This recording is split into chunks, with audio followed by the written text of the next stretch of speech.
10 lines on woodpecker. Woodpecker is a small bird. It is a beautiful and interesting bird. It is found in a variety of colors and patterns. It varies in size, but most of them are between 6 to 10 inches long.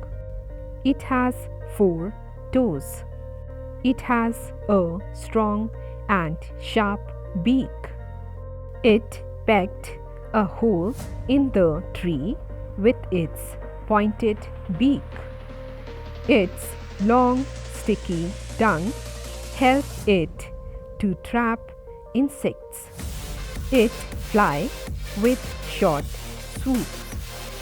Its favorite foods are fruits, insects, nuts, and acorns. Hope you like the video. If you like the video, do like, share and subscribe to my channel to get more latest videos. Thanks for watching.